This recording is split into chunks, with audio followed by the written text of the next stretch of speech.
명절이나 생일 때만 겨우 얼굴을 비추는 자식, 전화 한 통 걸 때도 눈치가 보이고 막상 전화를 걸면 엄마 바빠 끊어라는 차가운 목소리만 돌아옵니다. 서운한 마음에 너는 어떻게 된 애가 연락 한 번이 없니? 라고 서운함을 내비치면 자식은 한숨을 쉬며 짜증부터 냅니다.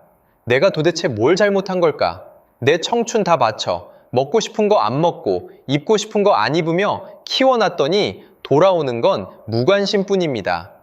남들 앞에서는 번듯하게 자란 자식 자랑을 늘어놓지만 사실 내면은 텅 빈 것처럼 외롭고 공허합니다. 혹시 이 이야기가 내 이야기처럼 들리시나요? 오늘은 50대에서 70대 부모님들이 가장 많이 겪으면서도 어디 가서 쉽게 말하지 못하는 가슴 아픈 주제, 다 큰 자식이 부모와 자꾸만 거리를 두려는 심리학적인 진짜 이유에 대해 이야기해보려 합니다. 오늘 영상을 끝까지 보시면 단지 세대 차이나 자식의 이기심 때문이라고 여겼던 문제의 본질을 심리학적 관점에서 이해하게 되실 겁니다. 그리고 멀어진 자식과의 관계를 다시 따뜻하게 회복하는 방법까지 확실하게 얻어가실 수 있습니다. 가장 먼저 우리가 인정해야 할 아픈 진실이 하나 있습니다. 부모님 세대가 생각하는 사랑과 지금의 자녀 세대가 생각하는 사랑의 언어가 완전히 다르다는 것입니다. 우리 50대에서 70대 부모님들은 어떻게 살아오셨습니까? 그저 밥 굶기지 않고 남들처럼 학교 보내고 입을 옷 챙겨주는 것, 그것이 부모의 가장 큰 도리이자 헌신이었습니다. 내가 힘들어도 가족을 위해 희생하는 것, 그것이 곧 사랑이었습니다. 그런데 지금의 20대에서 40대 자녀들은 어떨까요? 이들은 절대적인 빈곤을 겪지 않은 세대입니다. 밥을 굶어서 힘든 게 아니라 정서적인 허기에 시달리는 세대입니다. 이들은 부모로부터 물질적인 지원이나 희생을 넘어 자신의 감정을 존중받고 독립적인 인격체로 인정받는 정서적 지지를 원합니다. 우리는 자식을 위해 평생을 바쳤는데 자식은 엄마 아빠는 내 마음을 하나도 몰라준다며 원망합니다. 여기서부터 어긋나기 시작하는 겁니다. 부모는 내가 널 어떻게 키웠는데라며 서운해하고 자식은 내가 언제 그렇게 키워달라고 했냐며 가시돋친 말을 뱉습니다. 이것은 단순히 자식이 못돼서가 아니라 사랑을 주고받는 방식이 진화했음을 서로가 깨닫지 못했기 때문입니다. 심리학에서는 가족 간의 거리를 설명할 때 정서적 경계선이라는 개념을 사용합니다. 건강한 가족은 서로 사랑하지만 각자의 독립된 마음의 방을 가지고 있습니다. 반면 자식과 점점 멀어지는 부모님들의 특징은 이 경계선이 모호하다는 것입니다. 자식이 30살, 40살이 넘어 자기 가정을 꾸렸는데도 부모는 여전히 자식을 어린아이 취급합니다.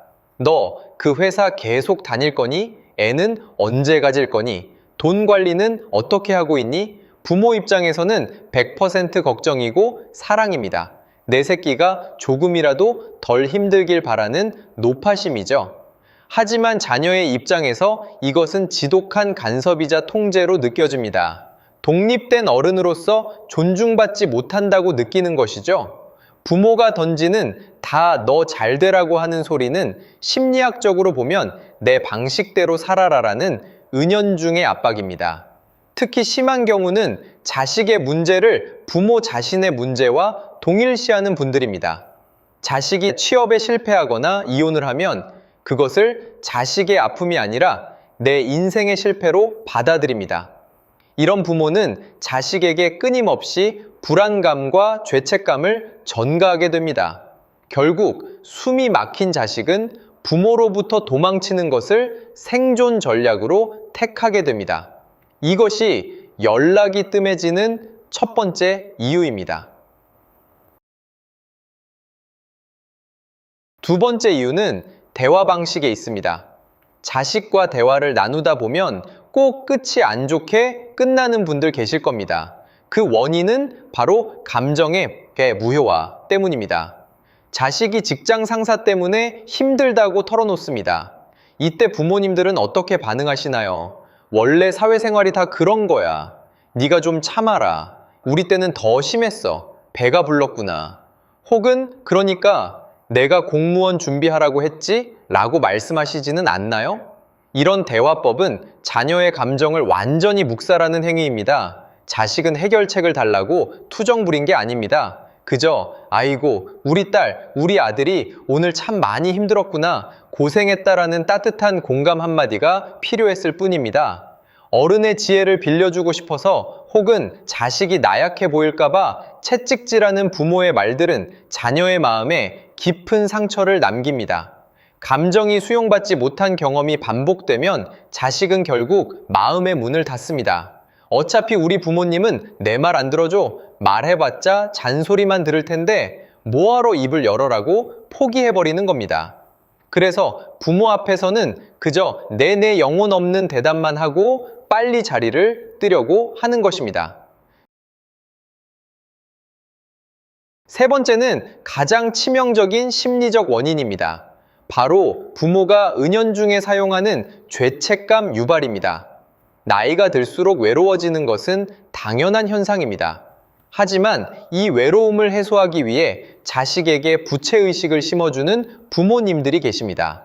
너 키우느라 내 골병이 다 들었다. 엄마는 너 하나만 보고 사는데 네가 어떻게 나한테 이러니? 나 죽고 나면 땅을 치고 후회할 거다. 이런 말들입니다. 심리학적으로 사람은 죄책감을 느끼게 만드는 대상을 본능적으로 피하려는 습성이 있습니다. 죄책감은 인간이 느끼는 감정 중 가장 무겁고 고통스러운 감정이기 때문입니다. 부모님은 서운함을 표현해서 자식의 관심을 끌려고 하신 말씀이지만 결과는 정반대로 나타납니다. 자식은 부모와 통화할 때마다 가슴 한구석이 무거워지고 자신이 나쁜 불효자가 된 것 같은 찝찝함을 느낍니다. 부모를 사랑하지 않는 게 아니라 부모를 만날 때마다 느껴지는 그 무거운 죄책감이 감당하기 힘들어 부모를 회피하게 되는 것입니다. 그렇다면 왜 우리 50대에서 70대 부모님들은 이렇게 자식에게 집착하고 서운해하게 된 걸까요? 부모님의 잘못이 아닙니다. 이것은 시대가 만든 아픔이자 심리학에서 말하는 빈둥지 증후군의 전형적인 증상입니다. 과거에는 내 이름 석자 없이 누구 엄마, 누구 아빠로 살아왔습니다. 자식의 성취가 곧 나의 성취였고 내 인생의 유일한 프로젝트였습니다.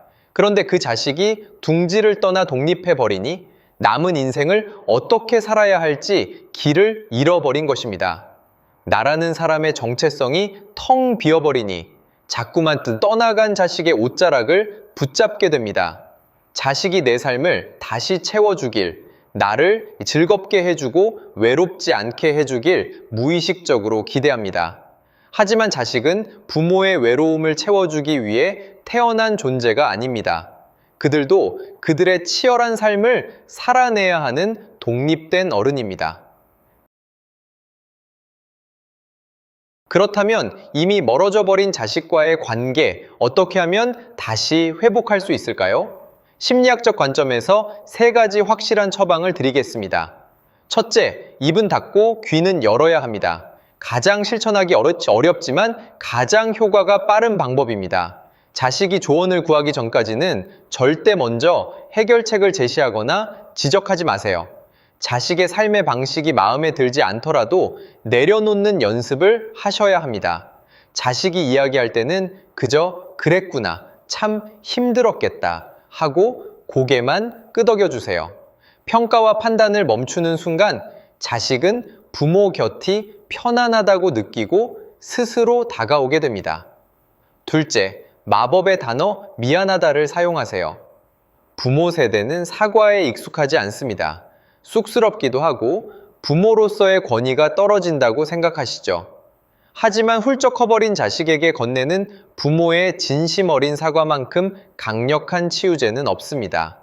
그때는 엄마 아빠도 부모 노릇이 처음이라 잘 몰라서 너에게 상처를 줬네. 정말 미안하다. 이 한마디에 자식은 평생 품고 있던 응어리가 녹아내리는 기적을 경험하게 될 것입니다. 셋째, 가장 중요한 것입니다. 자식에게서 독립하십시오. 자식의 짝사랑에서 벗어나 이제는 나 자신과 연애를 시작하셔야 합니다. 자식을 향해 있던 시선을 거두어 내 인생으로 돌려보세요. 새로운 취미를 배우고 친구를 만나고 나만의 즐거움을 찾으세요. 자식은 자신의 삶을 즐겁게, 당당하게 살아가는 부모를 볼 때 가장 깊은 안도감과 존경심을 느낍니다. 부모가 스스로 행복해질 때 자식은 더 이상 죄책감 없이 가벼운 마음으로 부모의 둥지를 찾게 됩니다. 오늘 참 아프고도 무거운 이야기를 나눴습니다. 영상을 보시면서 마음이 찔리기도 하고 눈시울이 붉어지신 분들도 계실 겁니다. 하지만 자식에게 서운함을 느낀다는 건 그만큼 자식을 열렬히 사랑하셨다는 증거입니다. 당신의 청춘을 바친 그 희생과 사랑은 절대 헛되지 않았습니다. 다만 이제는 사랑의 모양을 조금 바꿔야 할 때입니다. 붙잡는 사랑에서 놓아주는 사랑으로, 자식을 향한 기대를 나 자신을 향한 사랑으로 돌릴 때입니다. 당신의 남은 인생은 당신 자신을 위해 쓰이기를 진심으로 응원합니다. 영상이 위로가 되셨다면 구독과 좋아요 부탁드리며, 주변에 같은 고민을 하는 친구분들이 있다면 이 영상을 공유해 주세요. 지금까지 마음끄덕이었습니다. 감사합니다.